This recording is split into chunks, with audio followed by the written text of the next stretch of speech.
हे पहा, आम्ही निघालो गावाला. गावाला म्हणजे माझ्या बहिणीच्या गावाला जाते. आणि माझ्या बहिणीचं गाव आहे ना, धोम धरणात हे झालेले धरणग्रस्तात आहे. पण तिथनं ती काय गाव सोडलेलं नाही त्यांनी, ते त्या गावातच राहतात. आणि हे ते धरण धोम धरण. मग तुम्हाला आता म्हटलं सुरुवातीला जाताना पहिलं आपण धरण दाखवावं.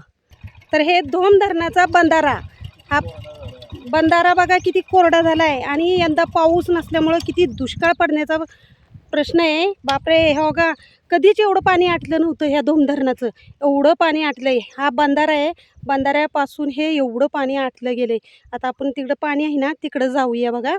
चला म्हटलं आपल्या यूट्यूबच्या फॅमिलीला दाखवावं धोम धरण, म्हणून मी आले. चला मग पुढं दाखवते अजून तुम्हाला. हे पहा, इथून पाणी सुटतं, हे दार बंधाऱ्याची. हो, किती पाणी कमी झाले. दाराची पण नाही आता पाणी. हे बघा आता कसं पाणी आपल्याला कमी येत नाही. आम्ही दोघं निघालो बघा गाडीवर. हे पहा बंधाऱ्याची दारं. मी पण आता उन्हात काढते ना, त्यामुळे मला पण नीट काय दिसेना. व्हिडिओ येतोय ना व्यवस्थित आपला. मग बघा ह्या बंधाऱ्याची दारं आहेत. हे धरण किती धरणातलं पाणी आटलंय. पूर्ण हे धरण असं भरलेलं असतं. हे बघा मोठा पाऊस होतो. हे पहा एकदम मोठा पाऊस होतो आणि फुल पाणी भरलेलं असतं. तेव्हा ही 1 2 3 4 दारं आहेत ना, ही 4 दारं थोडी थोडी उघडतात. त्यावेळेस मग पाणी हे कृष्णा नदीला जातं आणि ह्या साईडला जातं ते पाणी कॅनलला आणि नदीला जातं. आणि ह्या साईडचं कुठं जातं? नदीलाच, पण फुल भरल्यानंतर बघा हे पण सांगते ते. आम्ही दोघं आलो आहे अशी इथं. आता आम्ही चाललो आहे बहिणीच्या गावाला. आणि त्या बहिणीचं गाव आहे ना अकोशी गाव आहे, शेवटचं टोक. हो, समोरचा घेतलाय. हे ना अकोशीला जायचं आहे, शेवटचं टोक वाई तालुक्यातलं. तिथं आहे माझी बहीण. आता त्या बहिणीला मी भेटायला चाललो आहे आम्ही दोघं जण. बघा ऊन पण खूप आहे. हे धरणाची सुरुवात इथून आहे. ते आता ना आपण हे धरणाची आहे ना सुरुवात इथून आहे. आता आपण ह्याला जाऊ ना अकोशीला, तोपर्यंत तुम्हाला मी दाखवते. हे धरण खूप मोठं आहे आणि एवढं सर्व कोरडं पडलं आहे. हे बघा एवढं पाणी आटलं आहे. हे धोम धरण. ह्या धरणात आहे ना भरपूर गावं असं पुनर्वसित झाल्यात.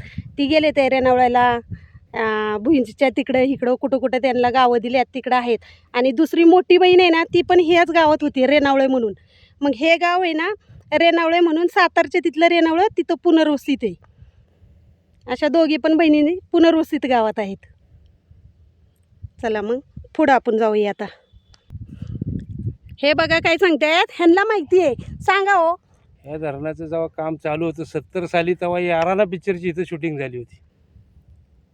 याराना पिक्चरची शूटिंग चालू होती तेव्हा इथं या धरणाचं काम चालू होतं. आता हे धरण पूर्ण झालं आहे. साधारण मला वाटतं 70च्या दरम्यान ती शूटिंग झाली असेल. त्या काळात हे धरण बांधलं आहे. हे धोम धरण कृष्णा नदीवर पहिलंच धरण आहे, कृष्णा नदीच्या पात्रावर बांधले. आणि ह्याचंच धरण परत कर्नाटकमध्ये बांधलं आहे, ह्याच नदीवर अल्लुमट्टीचं धरण. ही नदी शेवटी समुद्राला जाऊन मिळाली, कर्नाटकमध्ये जाऊन.